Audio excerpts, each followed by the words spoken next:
touring can suck, dude. The only good part about touring is the actual time on stage. And then there was so many travel issues. Like every show we went on, a flight canceled. It was just so much. And I was already on the fence about the headliner when everything just kept crashing. And I was just like, dude, I can't do this for another 5 weeks. There's no way. Because for the first time in my career, I don't want to do this tour.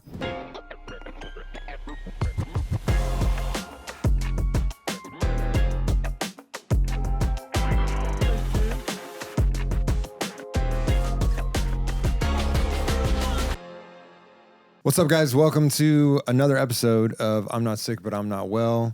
This is the first show back since Warped Tour, a bunch of shows that we played, and announcing the postponement of the Broken Heart Collector Tour. So I guess to kind of start things off, I'll just jump right into the postponement of the Broken Heart Collector Tour, what happened with that. And I put out a video on Instagram and TikTok and everywhere to explain my thoughts behind everything and where I was at and why we were postponing the tour.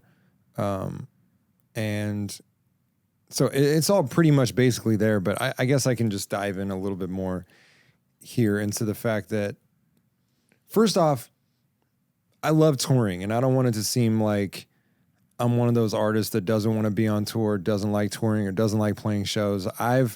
I got into this because I love playing shows. And I know there's like a new wave of artists that just like making stuff on the internet and just kind of like living on the internet. I'm not that guy. I've always enjoyed playing shows. It's like my thing. I wanted to make music because I was watching my favorite artists play shows, and I wanted to do that. I would watch, I don't know, Tech Nine or Atmosphere or like AFI or whatever in these crowds, and everybody had their hands up, and it was this crazy energy and this just transfer, and it just felt so cool. And I felt so connected to the words they were saying and all that kind of stuff. And I wanted that. That was the part that drew me to music in the first place. So this is not me not wanting to play shows and not wanting to tour.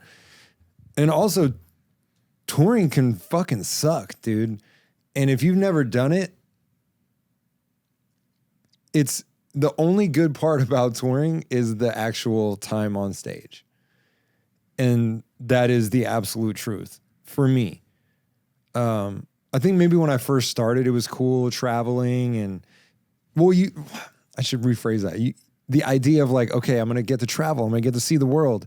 Not really true, dude. Every back alley of every venue looks the exact fucking same. So it doesn't matter if you're in Albuquerque, New Mexico, or Albany, New York, or Hartford, Connecticut, or Denver, Colorado.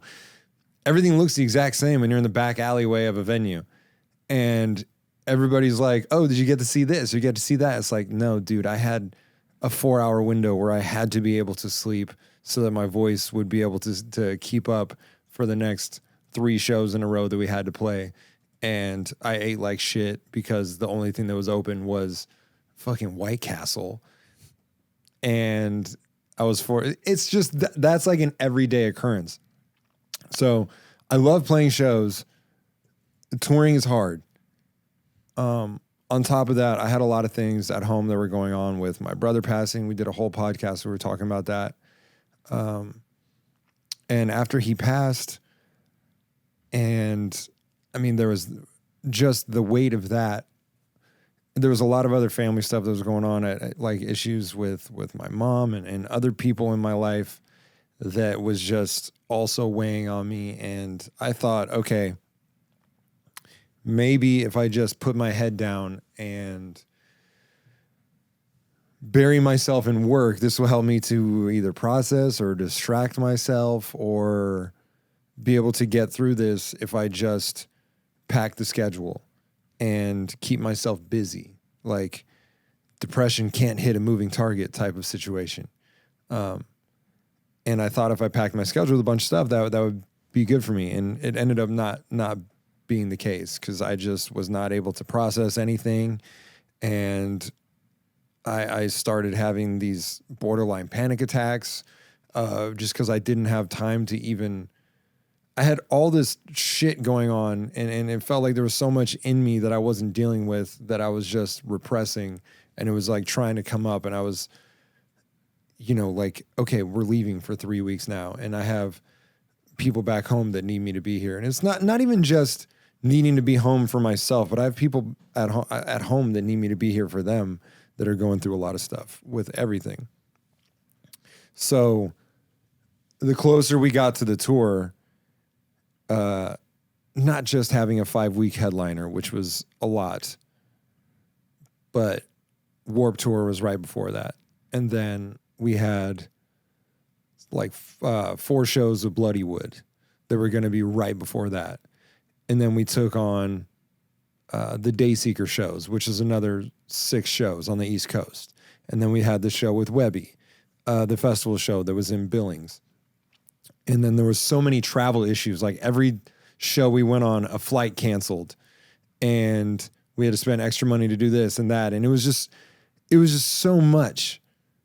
And I was already on the fence about the headliner when everything just kept crashing. And then I had people back home that were upset, and I couldn't be home to be there for them. And I had my own things that I haven't dealt with. And I was just like, dude, I can't do this for another 5 weeks. There's no way I don't crash out. So it's either we postpone it, or I get 5 shows in and fucking freak out and then cancel the entire thing. Because for the first time in my career, I don't want to do this tour. And I've never felt like that. And that's how I knew it was an issue. And even when we were playing the shows with Dayseeker, which were awesome. And if you went to those shows, thanks for coming out. And huge love to Dayseeker for having us out, because those were just, the shows were great. And being on stage and playing the shows and meeting the fans and getting new fans and meeting them was all amazing. But every other second of that tour was fucking miserable in my head, man. And I had to just acknowledge it and own it and voice that to my friends and to my team. Because usually I would just kind of push it down and be like, I'll deal with this on my own terms. I don't want to let anybody know what's going on because I need them to be good. Which I think a lot of people do in their daily life. I think I don't want to put this into those terms, but I think a lot of men do that. I only know my experience. Push those things down because they feel like they need to be good for everybody else. And I can't let anybody know what's going on because I need to be good and I need them to be okay. But the truth is, you wear it and the energy is there and everybody knows it. And the fact that you're not talking about it just makes things even more awkward and more difficult for everybody around you. So being able to talk about it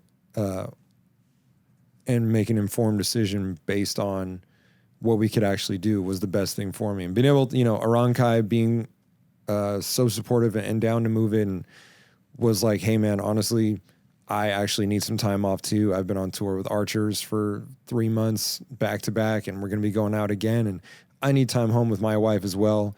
So it actually worked out in the same sense for him and Aurora Wave with all they got going on. Everybody was just very cool.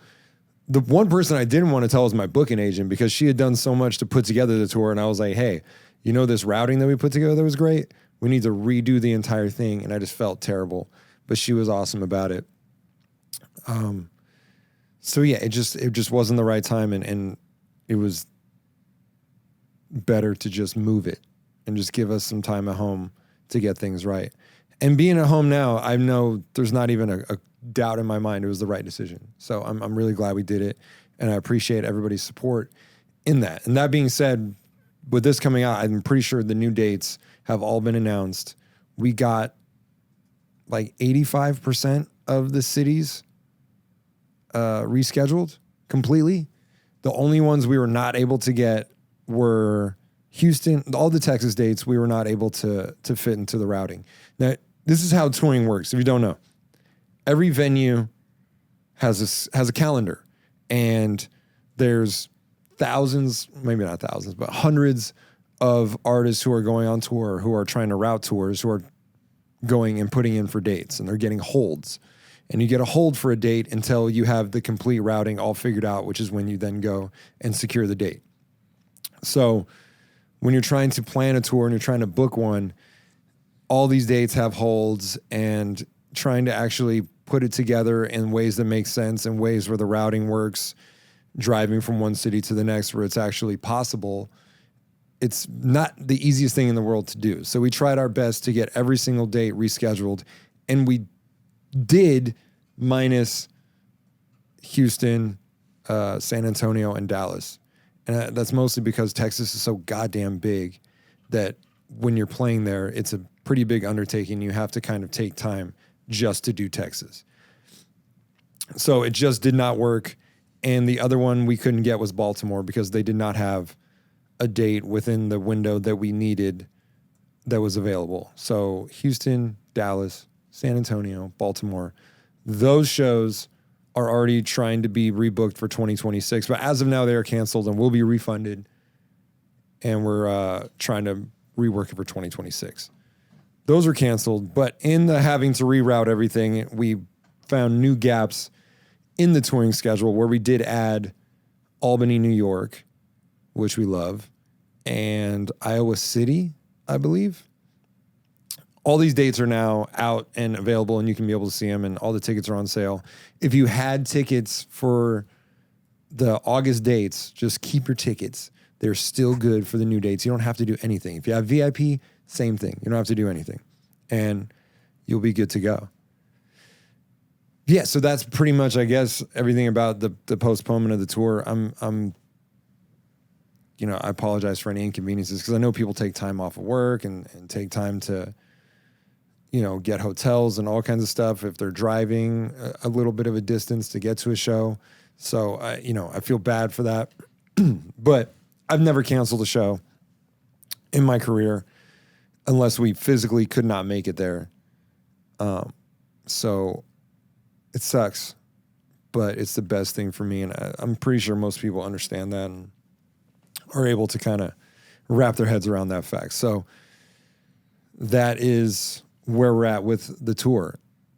So that's where I'm pretty much at right now. And so I figured we would start this podcast off with me at least explaining where I'm at. And we're just back now from Warped Tour and 6 shows we played with Dayseeker and 4 shows we played with Bloodywood.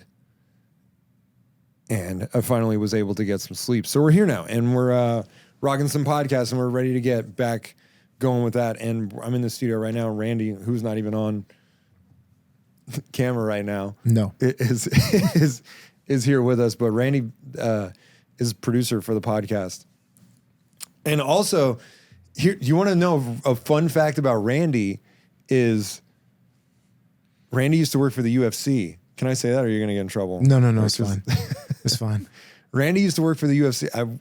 I'm bummed that you're not on camera because it feels like the Wizard in the Wizard of Oz. I kind of like it. The overseer.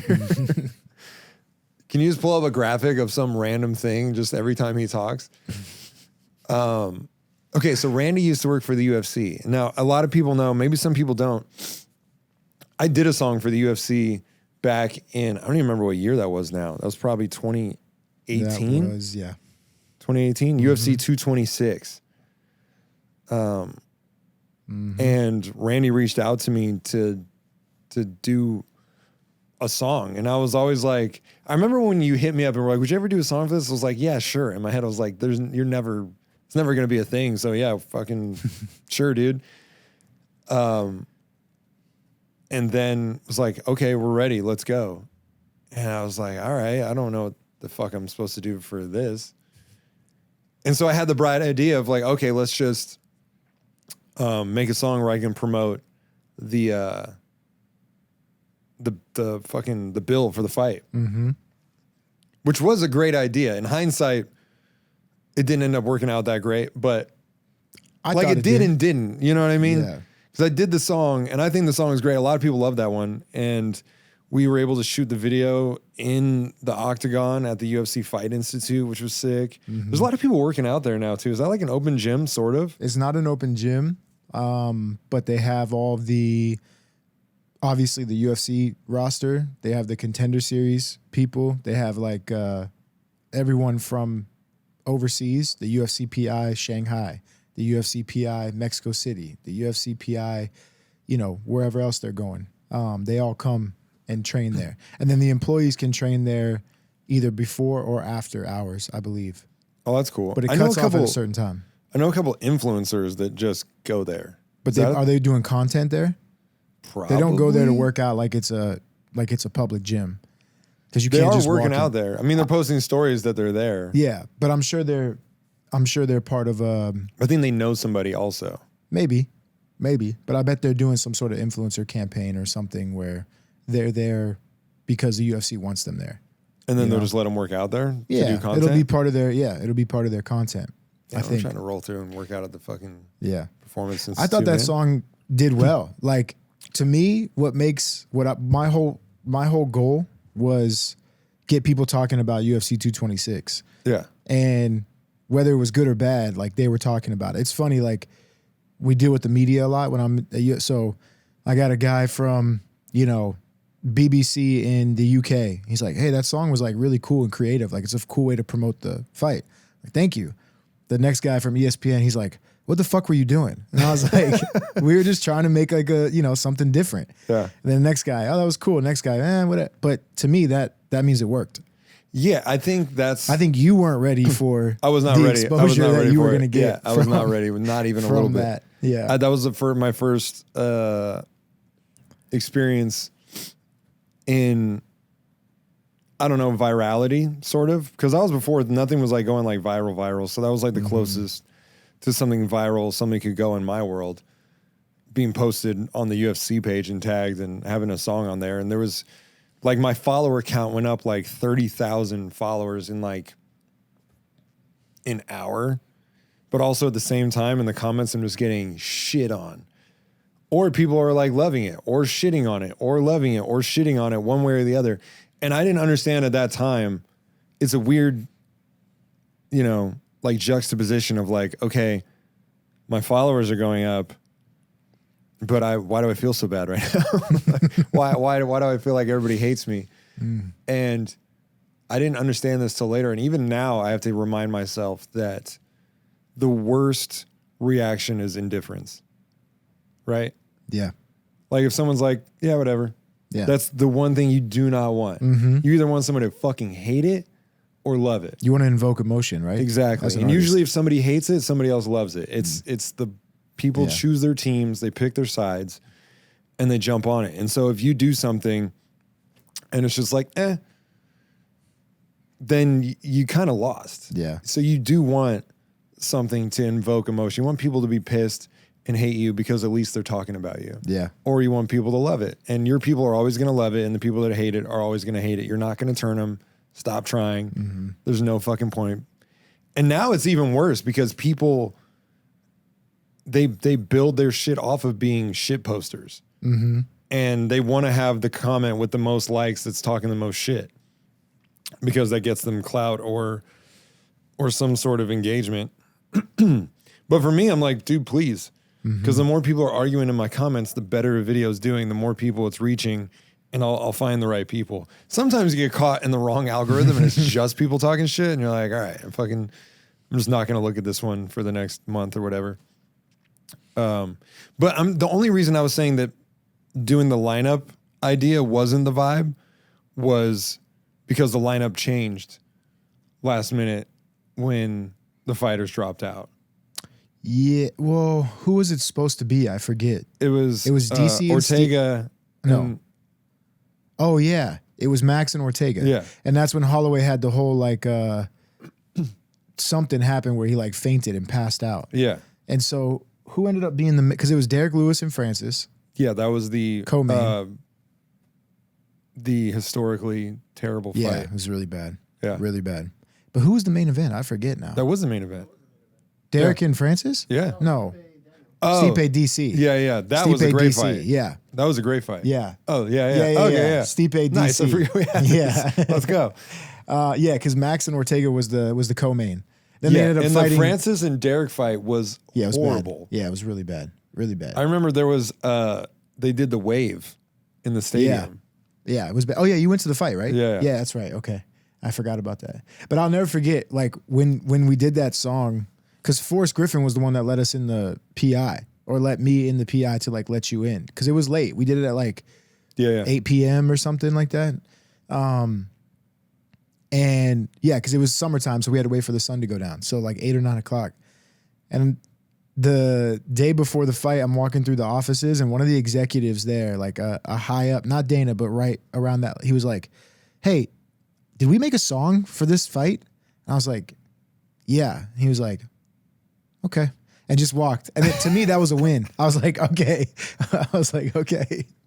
You know what's funny? I never thought about anybody in the execs like Yeah. thinking about it and being like, what the fuck? Yeah. I never heard anything from Dana, which at that time is typically a good, probably still is, but typically a good thing. Yeah. Because if he hates something, he's going to let you know he hates it. Well, so it's by like- not hearing from him was good. I look back now, if I would do that same thing now, I would do it so much better on every level because I didn't know what the fuck I was doing at that time. It was 2018, dude. Yeah. We were like still new to filming videos. Now I'm like, dude, I could bang that shit out in 15 minutes. Mm-hmm. Like, let's run it like doom, we're done. But back then it was just, yeah, it was a very interesting situation. But also that was Demi Lovato fucking messaged me. That's how viral that fucking thing went. I remember you text me that, you text me the screenshot of your DM and she was like, hey, she said, like, can I say what she said? Yeah. She was like, hey, So, are you hey, what's up? signed? You're hot. No, No, that is not what happened. She didn't say that at all, dude. But didn't she say like, are you signed? Yeah, she Yeah. was. Yeah, she asked me if I was signed. Yeah. I was like, see, that, to me, that's a win. I was like, that's fucking crazy. Yeah, that's a win. That same year, or no, wait, maybe it was earlier that year because she did the national anthem at Mayweather McGregor. And so that's when I think she started becoming more of a UFC fan and like following the sport. Well, she was always, she does jujitsu. Oh, does she? Yeah. I didn't even know. I'm pretty sure, fact check me on it. I think she's got like a blue belt. I'm pretty sure. Oh, I don't know. Yeah, I have no idea. We have a screen Yes. so we can, yeah. Yeah. Oh, dude. okay. She trains with Ortega's guy? What's his name? I forget his name. Yeah. Demi Lovato's, she's a badass, dude. Yeah. Oh, she's with Jay Glazer and them. Oh, okay. Yeah. And she's mad cool. The fact that she would Yeah, that was message crazy. a random, like I had like less than said, 100,000 followers. Hey, are you signed? I was like, And oh shit. yeah, that was just super, super cool. And yeah, shout out to Demi and Jutes, who's her husband, who's also really dope. Oh, I don't know that either. Who just played Warped Tour. Look at my segue right now, That dude. is good. Yeah, he played Warped Tour. He played on the Saturday, which we were watching like a lot of the live streams on Saturday because here's how crazy our week was. We played these shows with Bloodywood. If you've never heard of Bloodywood, they're very dope. I've never heard of Bloodywood. They're like this rap metal band from India. Oh, Bollywood. Yeah. Bloodywood. Bollywood. And I get it. yeah, and I'm pretty sure they have a song that's really dope. I think it's their album. It's called New Delhi, but it's spelled N-U, like new metal. So New Delhi. Got it. And randomly, so I have a friend, Gary. You know Gary. Yes. Very well. We do game nights on Saturday also. You should come through. I haven't talked to that dude in like years. Oh, you should. Years. Yeah, Yeah. I'd be so down. I don't even think he's met my wife, and I've been with my wife for 6 years. That's crazy. Yeah.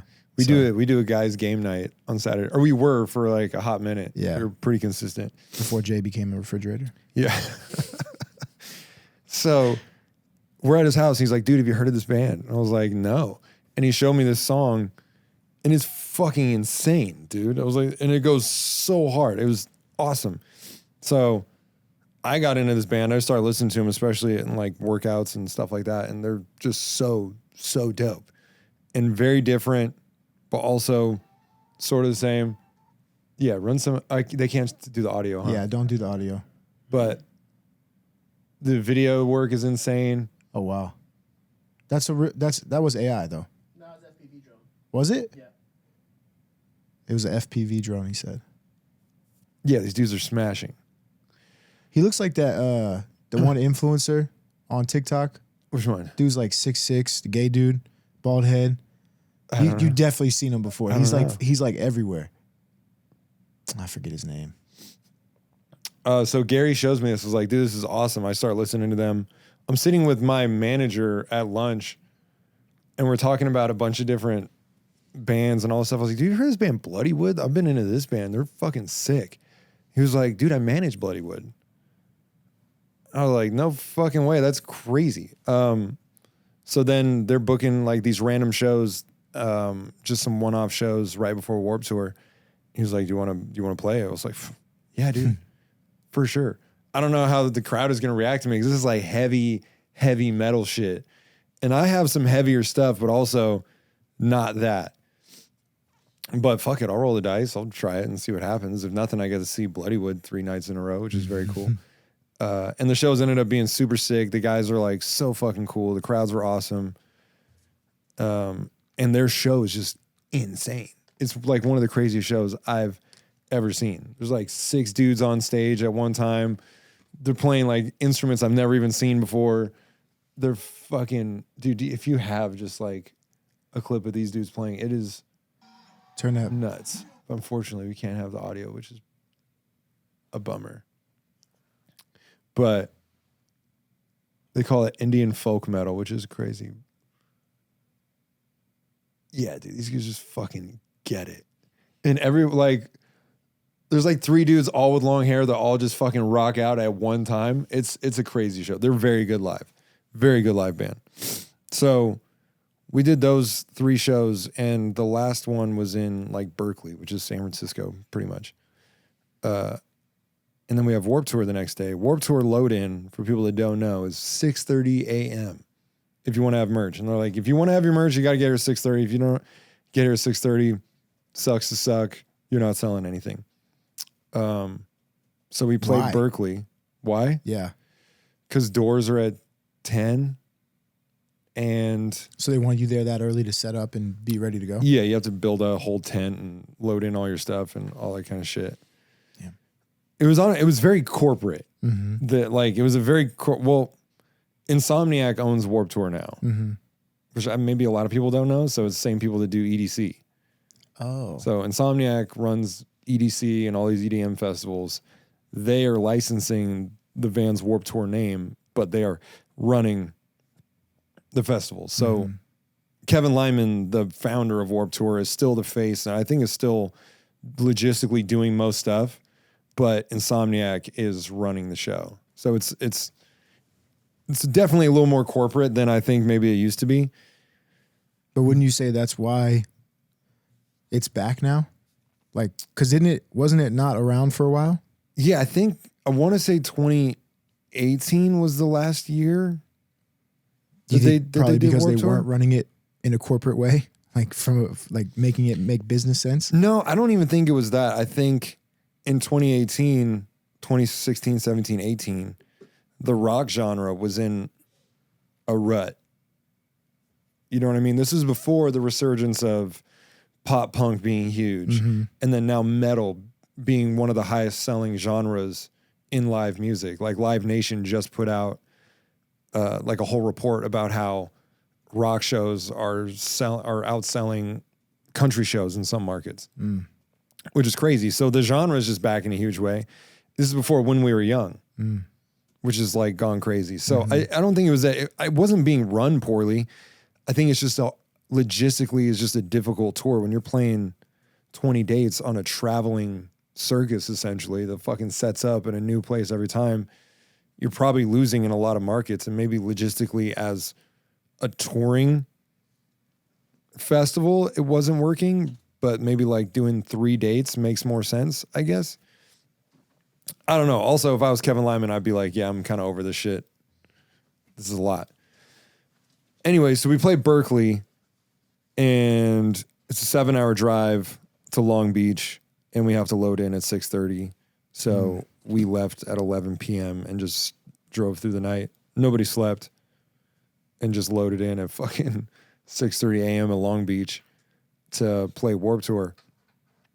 But, I mean, totally worth it. It was like one of the craziest shows we've played. It was nuts. And they had like 85,000 people each day, which for a Warped Tour is fucking insane. I was like looking up the number. I think the biggest number that was ever at a Warped Tour before was like 15,000 or something like that, or like maybe 25,000, something like that. So yeah, so we loaded in, we got everything going, and they announced the set times, and we were going on at the same time as like From Ashes to New, which was not the vibe because those are our friends. We have a lot of crossover fans that were like, oh, fuck. Out of all the bands you could be going on at the same time, why does it have to be From Ashes to New? So I was in my head like, damn, our crowd's going to be weak. I'm going to feel like a dumbass. This is going to suck. Whatever. And then when we finally went on, like our stage was fucking packed. Like it was crazy. I think we filled the capacity of our stage completely and it was just nuts. It was a crazy show. And it was one of my favorite shows that we played. Even though right beforehand, there's like a lot of people don't know how like what happens behind the scenes with stuff. So when you play a show, especially like a festival or Warped Tour, you have wireless microphones. Everybody has like wireless in-ear monitors and they run off of RF feeds, like different frequencies. And when you're at a festival and there's 100 bands playing, all trying to use the same frequencies. On top of that, there's 85,000 cell phones all in the same area. There's a lack of frequencies that you can get on. So they will send you beforehand your designated frequencies for your set time. And it's like, okay, these are the ones you need to program into your equipment. So we're there before. You only have a 30-minute window to set up and you don't really get a sound check. You do a line check. So you have 30 minutes to get all your shit together and get ready to play, which is usually easy because our setup is very simple. So we're running that right before we have like 20 minutes to go. And I'm trying to find the frequencies on my mics and on our ears and they don't exist. I can't find it. Basically, so my microphone's not going to work because it doesn't connect to a frequency. And in your in-ears, you have your microphone, your beat, just so you can hear yourself and you can hear the track. And Andrew, my drummer, will have the track, my vocal, and a click because every drummer plays to a click for each song. Not every drummer, but some drummers like to play to a click, some don't. Andrew plays to a click so we can keep on time. We're 20 minutes before we play. We have no frequencies. So I have the stage manager texting whoever the gods to try and figure out where a new frequency we can get on is. Eventually they figure out the mics, but they don't figure out the ears. So the mics are now working, but we still don't have our ears. I still can't hear myself. Andrew, the drummer, who's the most important to hear everything, doesn't have anything. And it's not like okay, let's figure this out. And if you have to go on 5 minutes later, we'll figure it out. It's like hey, you need to play now or you don't play. And every minute that you waste, we're not giving you extra time to fucking play in your set. So we're cutting you when your set is done, no matter what. So right before, I have no ears and I was like, fuck it, throw me in the monitors. I'll figure it out. Just make sure that there's a beat playing in the monitor. And if I can't hear myself, I'll figure it out. I'm from the rap world. I've dealt with way worse. I'll figure it out. I can do it. Andrew, on the other hand, is just freaking out because he has no track, no vocal, and no click. And he's supposed to be playing drums to all these songs. And he's freaking out, but then figures out right before he goes on that if he holds his pack at a certain angle, in a certain way, pointed towards the antenna, that he gets some frequency in his ears. So for the first two songs, he plays with one arm, which was just completely fucked and could barely hear anything. So there was a few technical difficulties with the drums when we first started, which sucked, but was fine. Like, I don't think anybody noticed and we kind of got through it, but it was chaos for the first two songs and right before we went on. Needless to say, we still ended up like absolutely crushing it. And it was one of the most fun shows I've played and the most shoes I think we've signed, because there was just like a fucking, I don't know, just an onslaught of shoes that we got thrown at us during Free Verse 3, which was nuts. And we got every single shoe back, which was pretty fucking insane. I don't know how we did that, but every single shoe got back, except for one blue baby shoe. And I don't know why that was there, but it just stayed at the merch booth. And so there's a baby out there without a shoe. That's on you, dog. I don't know. Figure it out, man. I don't know. Sorry, baby. Sorry, baby shoe. But after that, like the only bummer is that I didn't really get to see anybody else at Warped Tour because I was just so tired. We got to see half of the funeral portrait set because those are the homies, and they were playing before us, so we got to see them. We saw the Paradox. Those dudes are so fucking sick. And like when Travis Barker went on during their set, it was just awesome. And Andrew's like the biggest Travis Barker fan in the world. So for him to see that, I was just mostly stoked for him. And it was just awesome, man. Like being able to feel like Warped Tour was actually back. Like I said, some of it felt a little corporate just on the back end side, but the energy and the vibe and the heart of Warped Tour was absolutely there. And it just felt so cool to be a part of it and to feel that was still alive and well. And to look around and be like, okay, everything's okay. Like the youth has got this. Because it's just a bunch of kids that are like into this shit and are fucking moshing and crowd surfing. And it felt like when I went to Warped Tour, it was the same. It was like the same energy and the same vibe. And that to me was the best thing to see is that, yeah, everything's going to be okay, I think. Music is all right. And it was like all generations that were there. And even the lineup kind of spanned all the generations. And that was just cool to see. And it was just dope to be a part of. So thanks to Warped Tour for having us out, man. It was just, I don't know, just a great experience and really a great way to end kind of our touring cycle for the next 3 months before we, you know, pick up and go back out. It was just a nice thing. Cause dude, we have like I don't know if it's a curse. Like every time we play a super, super sick show, we'll get fucked and play like a really bad show like right after. It's just like kind of knock you back down to earth. And it's kind of nice to just kind of ride off on this one for a little bit. Cause yeah, it was just great, man. I'm just like stoked that we were able to do it. Can I ask a dumb question? A dumb question? Yeah. Yeah. Why do you think Warped Tour is so important? I think Warped Tour is important because of the essence of how it was started. And I guess even the essence of why Warped Tour is important is weirdly enough kind of goes back to Vans and their whole motto of being authentic and genuine and like representing yourself and being you. And that's kind of what Warped Tour always was. It was like this band of like a touring, like I said, it's like a touring fucking circus, dude. The fact that they get into a new city, set up all these stages, and it is very much like a punk rock circus. And it is the most authentic form of the music. It's like, there's not big production. There's not all this crazy shit. Like it's a bunch of misfit bands showing up that, you know, were never super mainstream at the time. Were never it was always counterculture. And bringing together all these bands and all these fans and these kids that really didn't maybe fit in going to these mainstream shows and mainstream concerts. And it was like, let's throw all these bands together. Let's bring these kids out. Let's bring these fans out and just give you a moment to be yourself and be authentic and be genuine and represent that. And I think that, especially right now, is so important because we live in a world where everything is manufactured and everything is kind of set up in a way where you're putting on your best face or you're putting on a way to sell something or whatever the fuck. And this is just like, go out, be yourself, be unapologetically you, and love what you love. And that's, I think, what we need more than anything right now. Yeah. I was honestly curious because obviously I know what Warped Tour is. I've seen it a lot, but I just never really knew like the importance of it. So it feels like a celebration of counterculture. Yeah. And I think that's why people are so precious about who's on the lineup and who's playing and what it turns into and how it's kind of handled, because it is very close to people's identity in a lot of ways.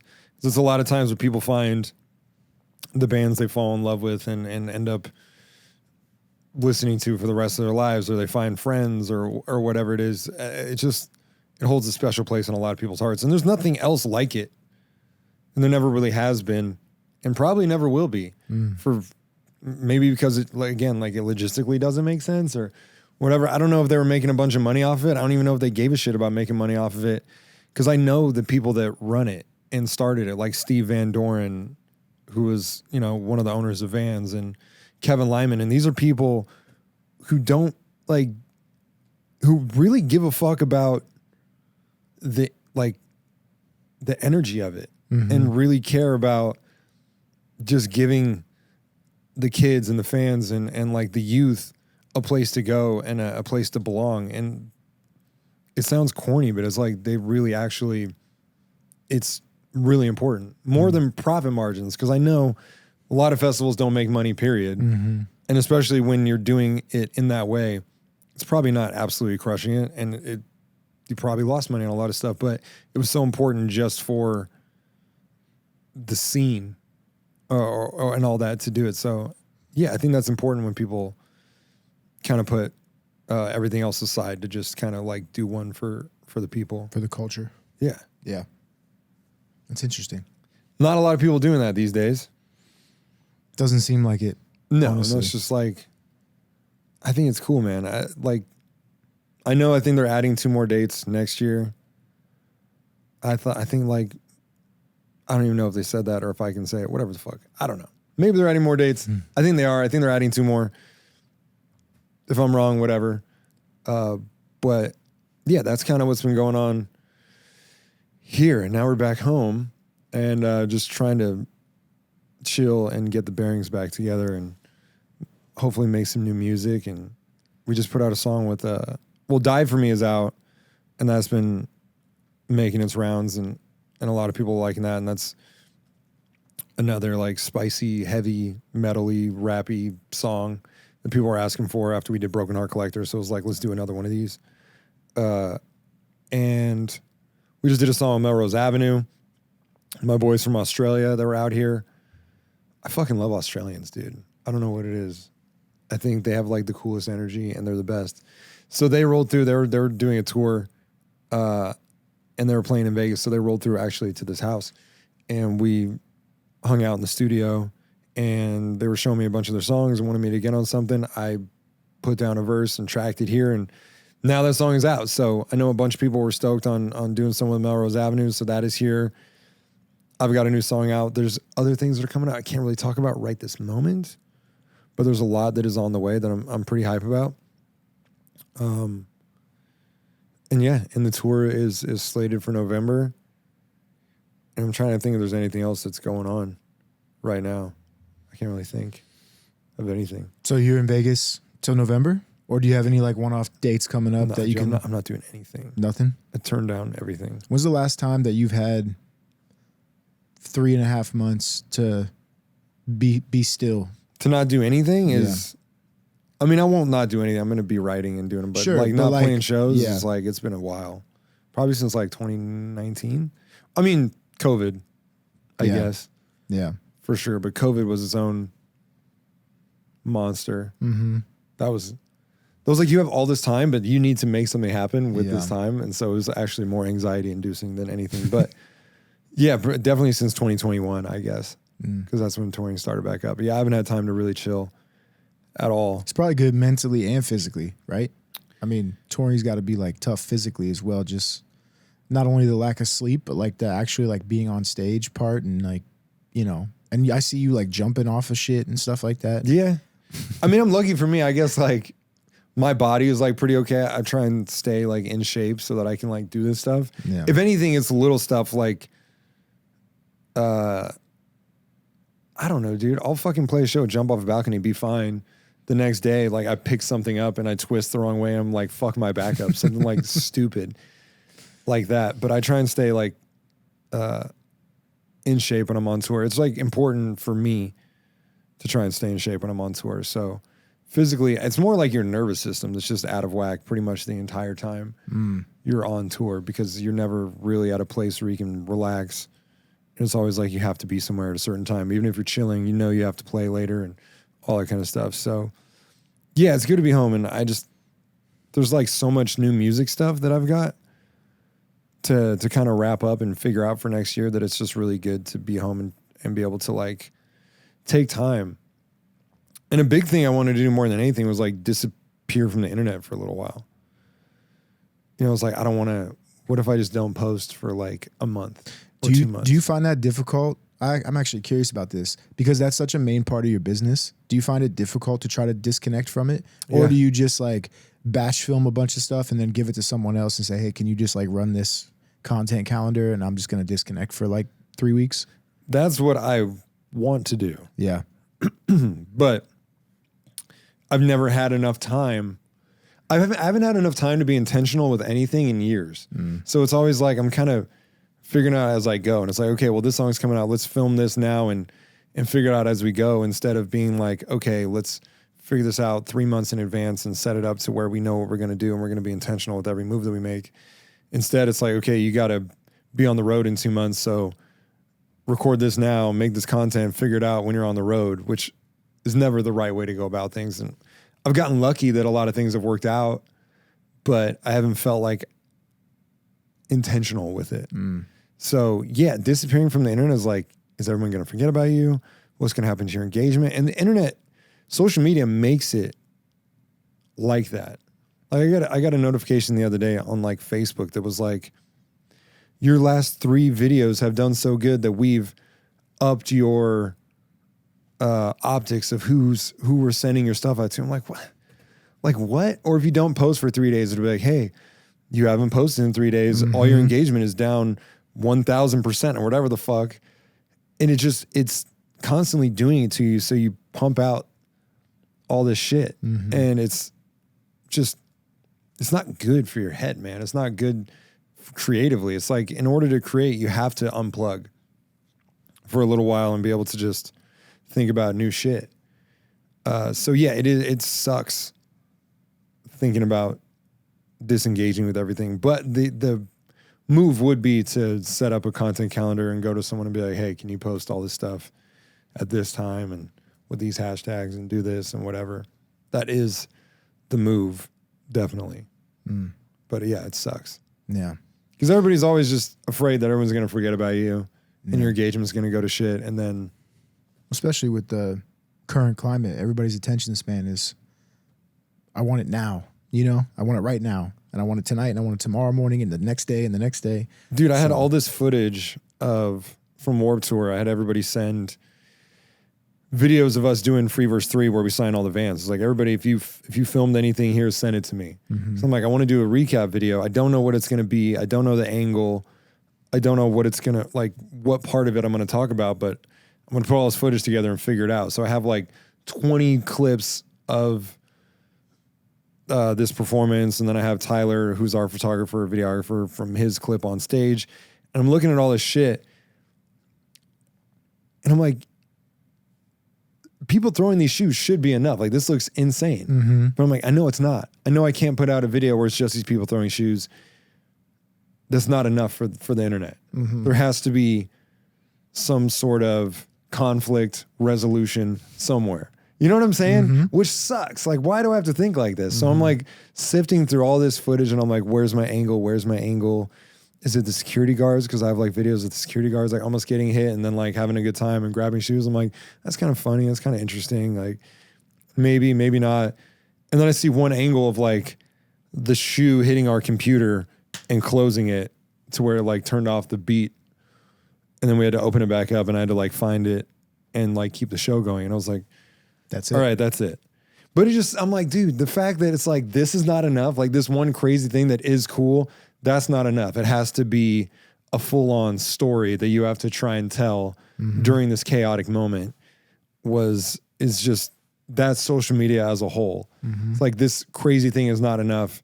How do you make it into something more engaging and then more engaging? And it has to be for these people. You know what it is? It's all dopamine, dude. I was just going to say that. Yeah. It's all dopamine. Because what would have hit, I talked about this before, dude. I had a fucking 2 separate videos. I did a remix of In the End, which is like the greatest Linkin Park song of all time. Maybe one of the greatest songs of all time. I do a verse on it. Mike Shinoda fucking shared it. That should be enough for something crazy to happen. You know what I mean? Like, that's a crazy moment. But where we're at as a society, it's like, that's not enough. Like, it's good for right now, but tomorrow, what's next? And it's just upping the ante because it's not enough. And the dopamine, everybody's just gotten numb, and it has to be a little bit more, a little bit more, a little bit more. Or like, he makes a video reacting to it, then you got to make a video reacting to his reaction. But then I have to tell a story within it of this to keep, you know what I mean? It's Yeah. just, and it has to up the dopamine each time because it's just not enough. And you have to just like lead people on, because once you get what a video is promising, you're over it. So you have to just pull the taffy the entire time. And it's so much of a psychological mind fuck. It's like, why can't I just make music?